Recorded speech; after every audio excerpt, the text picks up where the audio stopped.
এবার মরফোলজি মানে আমরা সাধারণত বুঝি মরফোলজি মানে গঠন। তার মানে মরফোলজি অফ আরবান সেটেলমেন্ট হচ্ছে সেটেলমেন্টে মানে পৌর জনবসতির গঠন, সেটা কেমন হবে সেই বিষয়টা নিয়ে আমাদের আলোচ্য বিষয় আজকে রয়েছে। তো দেখা যায় যেমন ধর প্রত্যেকটি শহরেই একটি বিশেষ আভ্যন্তরীণ গঠন রয়েছে, যা বিশ্লেষণ করলে আমরা দেখতে পাবো শহর অঞ্চলে এক এক অংশের এক এক রকম ক্রিয়াকার্য রয়েছে, এক একটা রকম ক্রিয়াকলাপ রয়েছে, প্রাধান্য রয়েছে। কোথাও অ্যাডমিনিস্ট্রেটিভ বিল্ডিংসগুলো রয়েছে, কোথাও সেটেলমেন্টস রয়েছে, কোথাও আমার বাজার আছে, ওকে, দেন কোথাও খেলার মাঠগুলো রয়েছে। এটা প্রত্যেকটা শহরে এই একটা নির্দিষ্ট জায়গায় এই বিষয়গুলো থাকে, এক একটা ক্রিয়াকলাপকে প্রাধান্য দেওয়া হয়। যেমন ধরো ভারতবর্ষের কোনো একটা পৌরবসতিকে শহর হিসেবে আখ্যা দিতে হলে আমাদেরকে কয়েকটা ক্রাইটেরিয়া মেনটেন করতে হয়। সেটা অলরেডি আমরা পড়েছি আগের দিন, মানে আগের যে নোটসটা দিয়েছিলাম আমি সেখানে লেখা আছে যে আমাদের কেন আরবান বলবো, সেন্সাস অফ ইন্ডিয়ার ক্যাটাগরিজ ফর ডেফিনেশনটা কি, আরবান বলতে কাকে বোঝানো হয় সেটা বলেছি। তাও আমি আজকে একবার মনে করিয়ে দিই।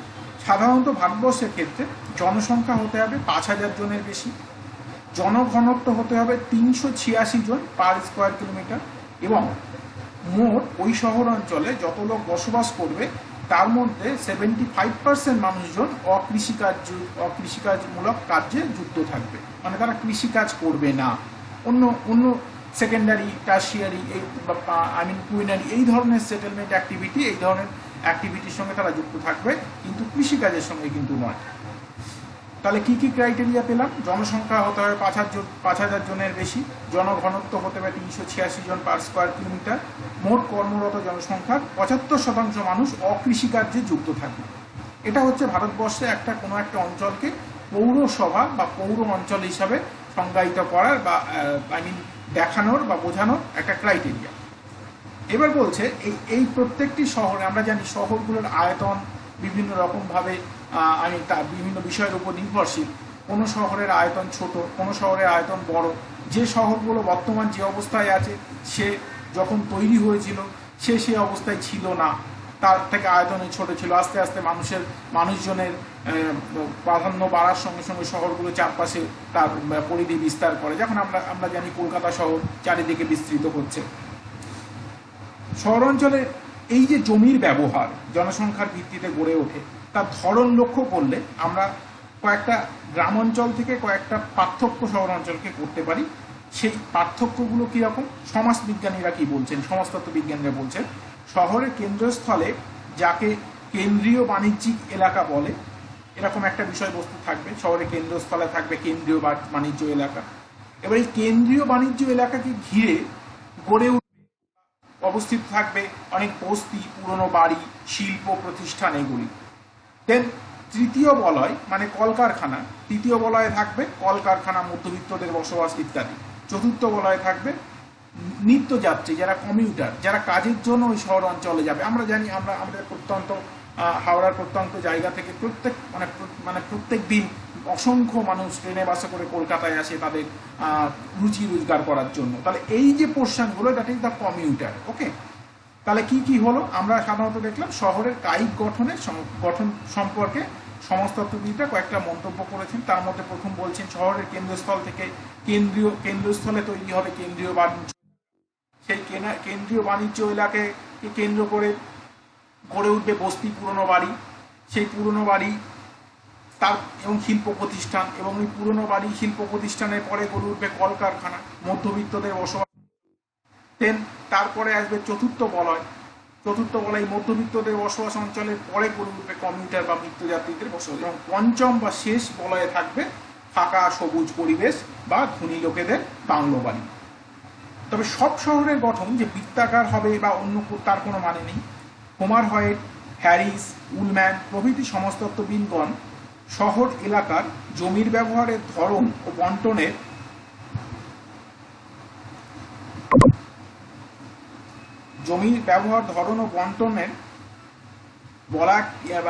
বিষয়টাকে বিভিন্নভাবে ব্যাখ্যা করেছেন, ওকে।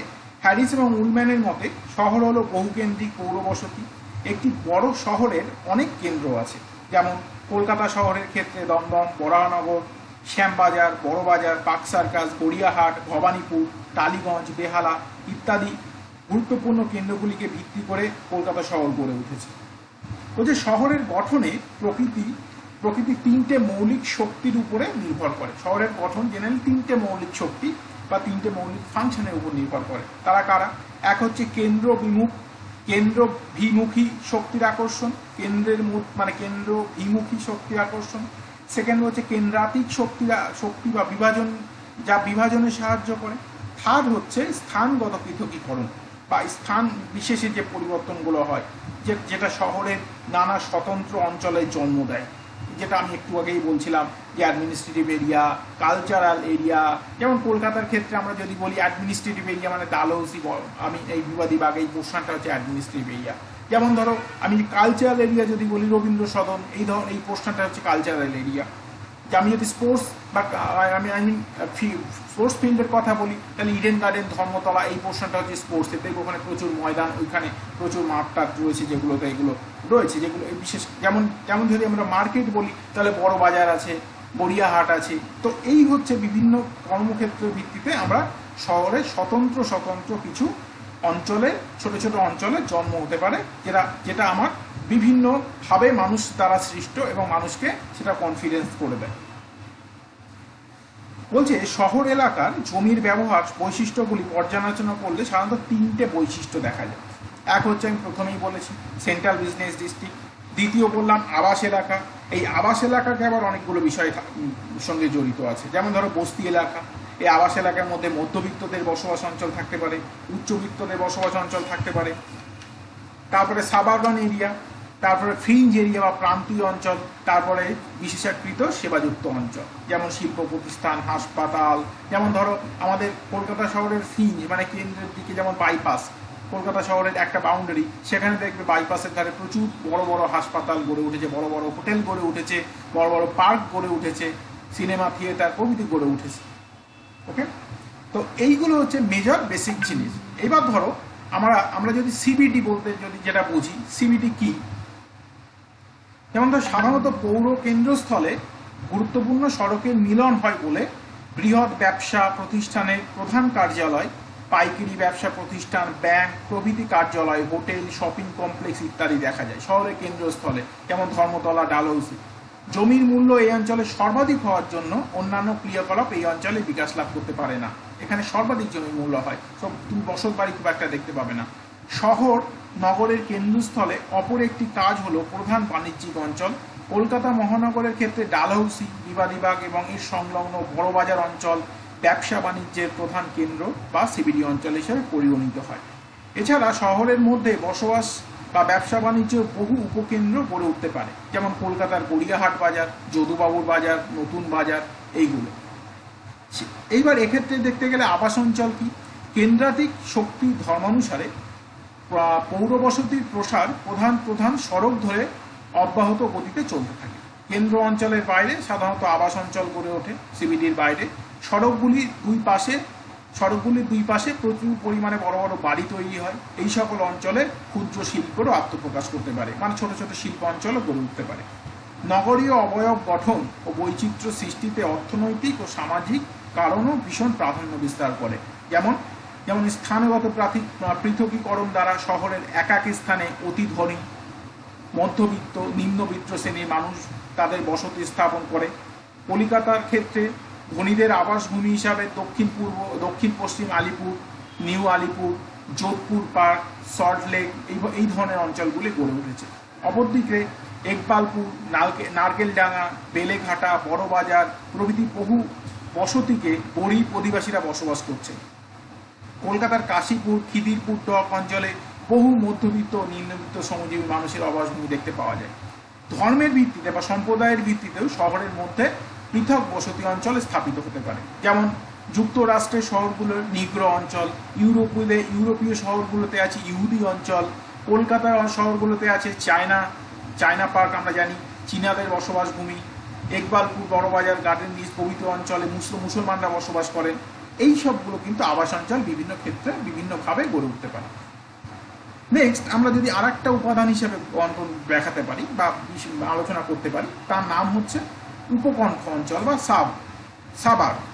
এইবার উপকণ্ঠ অঞ্চলটা কি বলছে, শহরের উপকণ্ঠ অঞ্চলকে ক্রমাগত গ্রাস করে শহরের পরিসর বৃদ্ধি পেতে থাকে। কলকাতায় এই ধরনের প্রান্তীয় অঞ্চলে ছোট ছোট শিল্প কারখানা, উদ্বাস্তুদের বসতি এবং বহু নতুন বসতি গড়ে উঠেছে। শহরের কেন্দ্রস্থল থেকে মধ্যবর্তীগণ জমি বা বাড়ি বেশি দামে বিক্রি করে উপকণ্ঠ অঞ্চলে গিয়ে বসবাস করে। এর ফলে শহরের প্রান্তীয় অঞ্চলে জনসংখ্যা দ্রুত বৃদ্ধি পাচ্ছে। এই ধরনের অঞ্চলগুলিতে জমির দালাল বা প্রমোটারদের দ্বারা হাউজিং কমপ্লেক্স গড়ে উঠছে, কিন্তু এইরূপ অঞ্চলে নাগরিক সুখ সুবিধা কিন্তু অতটা নয়।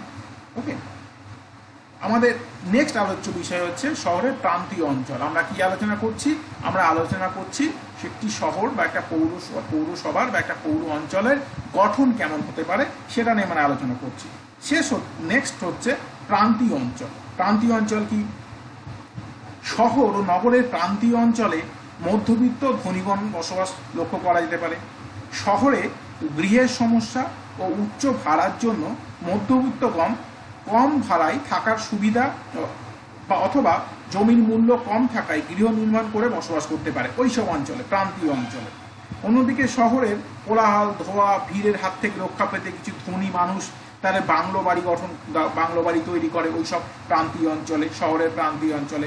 পূর্বে কলকাতার দমদম, বরানগর, গড়িয়া প্রভৃতি অঞ্চল এইরকম প্রান্তীয় অঞ্চল হিসাবে পরিগণিত হতো। তবে এগুলো বর্তমানে অনেকটাই পরিচালিত হয়ে গেছে। এগুলো আমার উপকণ্ঠ অঞ্চল বা আবাস অঞ্চলে পরিণত হয়েছে। প্রান্তীয় অঞ্চল কিন্তু পরিবর্তিত হয়ে গেছে এখন বর্তমানে। এখন যেমন বর্তমানে কলকাতা শহরের প্রান্তীয় অঞ্চল হিসেবে সোনারপুর, সরসোনা প্রভৃতি অঞ্চলকে কিন্তু আমরা প্রান্তীয় অঞ্চল হিসাবে বলে থাকতে পারি এখন। এই যে টোটাল বিষয়টা আলোচনা করলাম, এটা ছিল একটি শহরের কায়িক গঠন বা মরফোলজি বা গঠন, কোথায় কেমন কি বৃত্তান্ত হতে পারে সেই বিষয় নিয়ে একটা জেনারেল হিস্ট্রি বা একটা জেনারেল ডিসক্রিপশন, যে একটা শহরের গঠন কিভাবে কিরকম কি হতে পারে। এইবার ঘটনা হচ্ছে এর ভিত্তিতে আমরা শহরের গঠন সম্পর্কিত তিনটে তত্ত্ব পেয়েছি। তিনভাবে সমাজতত্ত্ব বিজ্ঞানীরা তিনটে তত্ত্বের মাধ্যমে বুঝিয়েছেন যে আরবান মরফোলজি কেমন হতে পারে বা শহরের গঠন কেমন হতে পারে। এই তিনটে তথ্য এখন আমার স্ক্রিনে আমি তোমাদের দেখাচ্ছি। একটাকে বলে কনসেন্ট্রিক জোন থিওরি, একটাকে বলে সেক্টর থিওরি, একটাকে বলে মাল্টিপল মডেল। এবার ঘটনা হচ্ছে এরা কারা? এরা কিছুই নয়, এইটাই দেখানো হয়েছে এই তত্ত্বগুলোতে যে একটা শহরের গঠন, একটা আইডিয়াল গঠন কেমন হতে পারে এবং সেই গঠনে কোন কোন অঞ্চলে কি ধরনের কার্যাবলী গড়ে উঠতে পারে সেইটা হচ্ছে এই যে মডেলগুলো তার মূল আলোচ্য বিষয়। আমরা এত সময় যেটা আলোচনা করলাম সেটা ছিল একটা শহরের মধ্যে তার গঠন কিরকম ভাবে হতে পারে, কিন্তু তার শেপ, সেইগুলো কোথায় বাড়িগুলো কেমন ভাবে গড়ে উঠবে, কোথায় সিবিডিটার কেমন আকৃতি হবে, কোথায় ফ্রিঞ্জ জোনগুলো কেমন দেখতে হবে, সেই বিষয় সম্পর্কিত আমরা তিনটে classical model of urban settlement পেয়ে থাকি। আমরা একে একে তিনটে মডেল জানবো যে কোন মডেলগুলো কেমন বৃত্তান্ত হয় বা কোন মডেলগুলোর সম্পর্কে কি বলতে চেয়েছে বা কোন মডেলগুলোর বিষয়বস্তুগুলো কি কি। প্রথম আলোচ্য মডেল হচ্ছে বার্জেস মডেল, অথবা এই মডেলটাকে বার্জেস মডেল বলে, অথবা এই মডেলটাকে কনসেন্ট্রিক জোন মডেল বা কনসেন্ট্রিক জোন থিওরি বলা হয়। এই মডেলটা কে প্রোপাউন্ড করেছিল? এই মডেলটা প্রোপাউন্ড করেছিল যে আর্নেস্ট বার্জেস। 1925-এ কনসেন্ট্রিক জোন থিওরি বা কনসেন্ট্রিক জোন মডেল আমাদের এটা দিয়েছিল, প্রোপাউন্ড করেছিল। এই মডেলে কি বলছে? এই মতবাদ বা ধারণা অনুযায়ী মনে করা হয় যে এক আদি কেন্দ্র বা নিউক্লিয়াস যুক্ত, এক নম্বর কেন্দ্রটার দিকে তাকাও, 1 নম্বর যেখানে লেখা আছে সেন্ট্রাল বিজনেস ডিস্ট্রিক্ট, আমি তার বিষয়ে কথা বলছি। একটা আদি কেন্দ্র বা নিউক্লিয়াস থেকে শুরু করে বলয় বাইরের দিকে শহরের শ্রীবৃদ্ধি হতে পারে, এই ফার্স্ট বলয়ের বাইরের দিকে। 50 বছর আগে পার্কস এবং বার্জেস এই ধারণার অবতারণা করে। বার্জেস হ্রদ তীরবর্তী চিকাগো শহরের উপর গবেষণা করে আলাদা আলাদা 5টি অঞ্চল চিহ্নিত করে। তার মতে যে কোনো বড় শহর যা বাইরের দিকে বৃদ্ধি পেয়েছে প্রত্যেকটিতে আলাদা আলাদা অঞ্চল রয়েছে। শহরের কেন্দ্রস্থল থেকে বাইরের দিকে গেলে প্রধানত 5টি অঞ্চল দেখা যায়। দেখো এখানে 5টি অঞ্চল দেখা আছে 1 2 3 4 দিয়ে।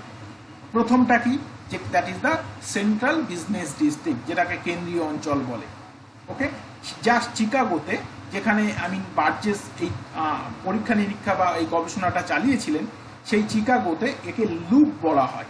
ওকে, এই সেন্ট্রাল বিজনেস ডিস্ট্রিক্টকে লুপ, LOOP, লুপ বলা হয়। দ্বিতীয়টা কি, দ্বিতীয়টা বলছে কেন্দ্রীয় অঞ্চলকে উপবৃত্তাকে ঘিরে রয়েছে আরেকটি অঞ্চল, যেখানে বস্তির সৃষ্টি হয়েছে, বাণিজ্যিক অফিস, তারপরে বিভিন্ন ছোট ছোট শিল্প কারখানা এই অঞ্চলে গড়ে উঠেছে, যেটা হচ্ছে জোন 2, যেটার নাম হচ্ছে এই মানচিত্র, এই চিত্রটিতে ট্রানজিশন জোন।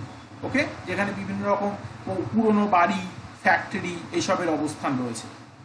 লাস্ট এবং থার্ড জোন হচ্ছে দ্য ওয়ার্কিং ক্লাস জোন। ওকে, এখানে হচ্ছে ওয়ার্কিং ক্লাস জোন, মানে এই মণ্ডলে বাইরে গড়ে উঠেছে ফ্যাক্টরি বা শ্রমিকদের বসবাসী স্থল। 3 নম্বর জোনে কিন্তু শ্রমিকরা বসবাস করছে। জোন 4 বা 4 নম্বর জোনে কি রয়েছে, 4 নম্বর zone is the residential area. কাদের জন্য, সিঙ্গেল ফ্যামিলি হাউস বা গ্যারেজ, ইয়ার্ডস প্রভৃতিদের জন্য। এই অঞ্চলে কি হয়, এই অঞ্চলে আরো বাইরের দিকে শহরতলি অংশের আবাসস্থল হিসাবে উন্নত শ্রেণীর বসতি বিস্তার লাভ রয়েছে। নেক্সট 5 নম্বর জোনটাতে, মানে সর্বশেষ zone, that is the commuter zone বা সাবার্বস, তাতে কি হয়, তাতে আছে যে এই অঞ্চলে উচ্চ শ্রেণীর, যেটা শহরের সব থেকে বাইরে উচ্চ শ্রেণীর বসবাস স্থল, সাধারণত ধনী ব্যক্তিরা এই অঞ্চলে বসবাস করছে, কারণ এই অঞ্চলে মানে পরিবেশটা অনেকটাই ভালো। এই অঞ্চলে যেহেতু শহর থেকে একটু মূল কর্মধারা থেকে একটু বাইরের দিকে, এই অঞ্চলের পরিবেশ দূষণমুক্ত এবং বেশ মনোরম, তাই এই অঞ্চলে কিন্তু আমার ধনী লোকেরা বসবাস করছে। বার্জেসের এই মতে এইরূপ কনসেন্ট্রিক অ্যারেঞ্জমেন্ট বা এই কনসেন্ট্রিক এই বিষয়বস্তুগুলো, যে একটা বিষয়কে কেন্দ্র করে রয়েছে বলেই কনসেন্ট্রিক বলা হয়, উত্তর আমেরিকা, ইউরোপ এবং অস্ট্রেলিয়া এবং পশ্চিমী শহরগুলোর ক্ষেত্রে উপযুক্ত। এই মডেলটি উত্তর আমেরিকা, ইউরোপ, অস্ট্রেলিয়া, পশ্চিমী শহর, মানে ওয়েস্টার্ন যে শহরগুলো রয়েছে, ইউরোপের যে শহরগুলো রয়েছে, সেইগুলোর জন্য এই তত্ত্বটা কিন্তু ভীষণভাবে কার্যকরী। প্রসিদ্ধ বসতি ভূগোলবিদ ডিকিনসন, ডিকিনসন, ব্রিটেনের শহরগুলিতে বার্জেসের অনুরূপ গঠন লক্ষ্য করেন। ইনি এই তত্ত্বের উপরে ইভ্যালুয়েশন করছেন। ডিকিনসন কি লক্ষ্য করেন, তিনি শহরগুলিতে 4টি বলয় আবিষ্কার করেন ব্রিটেনের উপরে। কি বলছে, মধ্যের কেন্দ্রীয় বলয়, যা শহরের প্রাচীনতম অংশ এবং যা বর্তমানে বাণিজ্য মণ্ডল হিসাবে পরিগণিত। নেক্সট, গুদাম, অফিস, বাজার, হোটেল ইত্যাদি দ্বারা গঠিত এই অঞ্চলে কোনো বাসগৃহ দেখতে পাওয়া যায় না। এটা ডিকিনসন বলছেন বার্জেসের তত্ত্বের পরিপ্রেক্ষিতে, যেটা উনি লক্ষ্য করেছেন কোথায় না, ইনি লক্ষ্য করেছেন কিন্তু ব্রিটেনে। জোন 2-এ কি বলছেন, জোন 2-এ বলছে পরবর্তী মণ্ডলটি কেন্দ্রীয় অঞ্চলকে বেষ্টন করে গড়ে উঠেছে। এই অঞ্চলে ধ্বংসপ্রাপ্ত সম্পত্তি, অনাবাসীদের বাসস্থল, মানে ইমিগ্রেট যারা বাইরের দেশ থেকে আসে, অষ্টাদশ দ্বাদশ শতাব্দীর ঘরবাড়ি, মানে অনেক পুরনো ঘরবাড়ি, যারা অনেক ঐতিহাসিক ঘরবাড়ি শহর অঞ্চলে যেগুলো গড়ে ওঠে, মূল শহরগুলো বা প্রাচীন শহরগুলো, কিছু দোকান, চার্চ, গুদাম, ছোট ছোট কারখানা প্রভৃতি নিয়ে গড়ে উঠেছে। এটা কি বলছেন, যে ডিকিনসনের অনুসারে, ডিকিনসন বর্ণনা করছেন বার্জেসের তত্ত্ব অনুসারে আমাদের লন্ডন শহরকে, তিনি ব্রিটেনের শহরগুলিকে বর্ণনা করছেন। ডিকিনসন আরো একটা জোনের কথা বললেন, যেটা সম্পর্কে উনি বলছেন, এর বহির্দেশের বলয়টি প্রথম বিশ্বযুদ্ধের পর গঠিত হয়েছে। এই অঞ্চলে উন্নত যোগাযোগ ব্যবস্থা, যেমন বাস, মোটর গাড়ি, ট্রাম গাড়ি ইত্যাদি দেখা যায়। এই স্থানে প্রচুর বাসগৃহ দেখা যায়, কিন্তু বড় বড় রাস্তাগুলির পাশে নতুন নতুন শিল্প কারখানা গড়ে উঠেছে।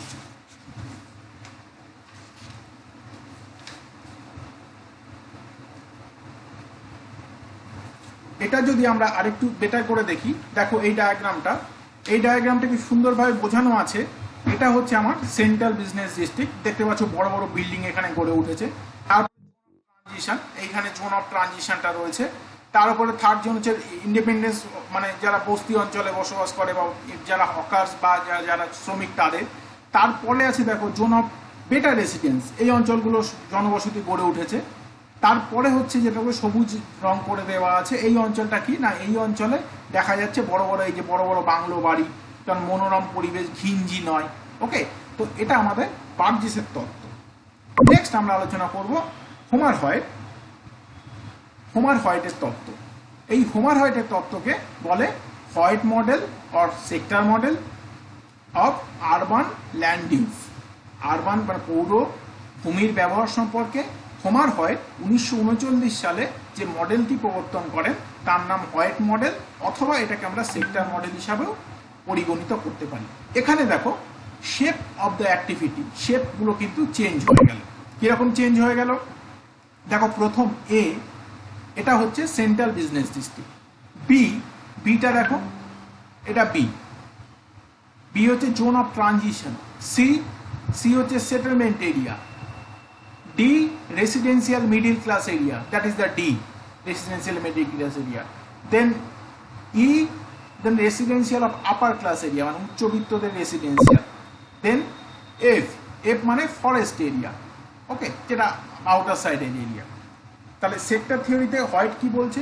হোমার হোয়াইট আমেরিকার বিভিন্ন নগরের আবাসিক অঞ্চলগুলির গঠন ও বিবর্তন লক্ষ্য করে তার সেক্টর থিওরির উপস্থাপনা করেন। কিনা তিনি আমেরিকার বিভিন্ন নগরের আবাসিক অঞ্চলগুলি যে গঠন এবং বিবর্তন তার উপরে তার উপরে গবেষণা করে এই যে সেক্টর থিওরিটা, এটা তিনি প্রবর্তন করলেন। তিনি পার্কস এবং বার্জেসের, মানে যেটা আগের মডেলটা বললাম কনসেন্ট্রিক জোন থিওরি, পার্সন বার্জেসের মতো শহরের এক কেন্দ্রীয় অঞ্চল বা সিবিডি অঞ্চল শনাক্ত করেন, কিন্তু আবাসিক অঞ্চলগুলি শহরের পার্শ্ব দিকে সেক্টরের আকারে প্রসারিত হবে বলে তিনি মন্তব্য করেন। তিনি আরও লক্ষ্য করেন যে কোনো এক সেক্টরে লঘু শ্রমশিল্প গড়ে উঠতে পারে। তিনি বলেন যে নদী তীরবর্তী যে অঞ্চলগুলি রয়েছে, যে উচ্চভূমি অঞ্চলগুলি রয়েছে, সেখানে আবাসিক বলয় গড়ে উঠতে পারে। অপরদিকে উপত্যকার নিম্ন অংশ, সমতল ক্ষেত্র, সেই সব অঞ্চলে যাতায়াতের পক্ষে সুবিধাজনক, সেই সব অঞ্চলে জনবসতি গড়ে উঠতে পারে। যেমন গুদাম, ফ্যাক্টরি গড়ে তোলার পক্ষে আকর্ষণীয় জিনিস হচ্ছে পাহাড়ের পাদদেশী অঞ্চল, কারণ পাহাড়ের উপরে যাতায়াত ব্যবস্থা খুব ভালো না হয় গুদাম বা ফ্যাক্টরি গড়ে তোলা সম্ভব নয়। এইভাবে তিনি অনেকগুলো সেক্টরকে আইডেন্টিফাই করলেন। সেই সেক্টরগুলো তোমরা তোমাদের সামনে দেখতে পাচ্ছ। এটার বাস্তব রূপ হলে কেমন দেখতে হয় আমরা একটু দেখি। That is the sector zone. Okay, আমরা দেখতে পাচ্ছি সেন্ট্রাল বিজনেস ডিস্ট্রিক্ট, তারপরে কিভাবে আবাসিক অঞ্চল, তারপরে কিভাবে ফরেস্ট এরিয়া, সবগুলো কিভাবে গড়ে উঠেছে তার একটা বাস্তব উদাহরণ কিন্তু এখানে আমরা দেখতে পাচ্ছি। নেক্সট, এই আরবান মরফোলজির যে থার্ড ক্লাসিক্যাল থিওরি, সেটা হচ্ছে multiple nuclei model. Multiple nuclei model কে প্রপাউন্ড করেছিল, কে বলেছিল? সিডি হ্যারিস এবং E.L. Ullman. CD Harris and E.L. Edward Ullman 1945-এ মাল্টিপল নিউক্লি মডেল আবিষ্কার করেছিলেন বা তত্ত্ব দিয়েছিলেন। তিনি বলছেন অ্যাকচুয়ালি আমেরিকানবাসী তারা ছিলেন আমেরিকান। তাদের মতে যে তারা যেন এই লক্ষ্য করেন যে শহরের মধ্যে বলয় ধরনের সেক্টর, বলয় এবং সেক্টর, মানে যেটা তোমরা প্রথম মডেলটায় দেখলে কনসেন্ট্রিক, যে গোল গোল বলয় এবং সেক্টর, এই দুটোরই কম্বিনেশন রয়েছে শহরের কায়িক গঠনের ক্ষেত্রে। তাদের মতে একটি বৃহৎ শহরে সাধারণত অনেকগুলি গৌণ উপকেন্দ্র থাকে, যা শহরের গঠনকে জটিল করে তোলে। বৃহৎ নগরসমূহ যা পার্শ্ববর্তী অনেক শহরকে গ্রাস করেছে বা একাত্ম করেছে, যেখানে হ্যারিস এবং উলম্যান মতবাদ খুবই যুক্তিযুক্ত বলে মনে করা হয়। এই সমস্ত ছোট শহরগুলি প্রধান শহরের মধ্যে গৌণ ধরনের ভূমিকা পালন করে। লন্ডন মেট্রোপলিস এর এইরকম একটা ক্ষুদ্র শহরকে গ্রাস করে নিয়েছে, কিন্তু এইসব ক্ষুদ্র শহরগুলি গৌণ শহরের ভূমিকা পালন করতে চলেছে। যখন গ্রাস করে নিচ্ছে তখন সেই ক্ষুদ্র শহরগুলি গৌণ শহরগুলির ভূমিকা পালন করতে থাকবে। আমরা দেখি এই অঞ্চলে একটা বাস্তব উদাহরণ, এটা হচ্ছে আমাদের সিবিডি, যেটা 1 নম্বর জোন। ওকে, সেন্ট্রাল বিজনেস ডিস্ট্রিক্ট। 2 নম্বর কি বলছে? হোলসেল, মানে বিজনেস, লাইট ম্যানুফ্যাকচারিং, ক্ষুদ্র শিল্প ছোট ছোট গড়ে উঠতে পারবে। তারা কোনটা? তারা এইটা। সেকেন্ড, 3 নম্বর জোনটা কি? 3 নম্বর জোনটা হচ্ছে লো ক্লাস রেসিডেন্সিয়াল। এখানে নিম্নবিত্তদের বসবাস স্থান গড়ে উঠবে, এই যে নিম্নবিত্তদের বসবাস স্থান। 4 নম্বরটা বলছে middle class residential. Middle class residential কোনটা? এটা হচ্ছে মিডিল ক্লাস রেসিডেন্সিয়াল। তারপরে 5 নম্বরটা কি বলছে? High class residential. 5 নম্বর কোনটা, এই যে বাইরে হাই ক্লাস রেসিডেন্সিয়াল বললাম, যে মনোরম পরিবেশে যারা থাকতে থাকবে। তারপরেরটা কি বলছে, heavy manufacturing 6, zone 6, that is the zone 6, শহরের বাইরে হেভি ম্যানুফ্যাকচারিং। তারপরটা কি বলছে, আউটলাইন বিজনেস ডিস্ট্রিক্ট, মানে বাইরে শহর, একটা শহর মানে আই মিন বিজনেস একটা কেন্দ্র, সেটা কোনটা, 7 নম্বর আউটলেট। নেক্সট হচ্ছে রেসিডেন্সিয়াল সাবাব। রেসিডেন্সিয়াল সাবাব কি, রেসিডেন্সিয়াল সাবাবটি কোথায় উঠছে, এই যে এই অঞ্চলটা, যেটা আমাদের জোন 5 এর পাশে। নেক্সট হচ্ছে ইন্ডাস্ট্রিয়াল সাবাব। ইন্ডাস্ট্রিয়াল সাবাব কোথায় না, আমার জোন 6 এর পাশে। এইভাবে কিন্তু ওনারা মন্তব্য করেছেন। তো এই আমাদের আলোচ্য বিষয়বস্তু আজকে। এটা একটা এরিয়াল ফটোগ্রাফ মেক্সিকো সিটির। এটা দেখে আমরা মোটামুটি বুঝতে পারি যে শহরে কি সুন্দর একটা গঠন করে শহর গড়ে উঠেছে। ওকে, দ্যাটস অল।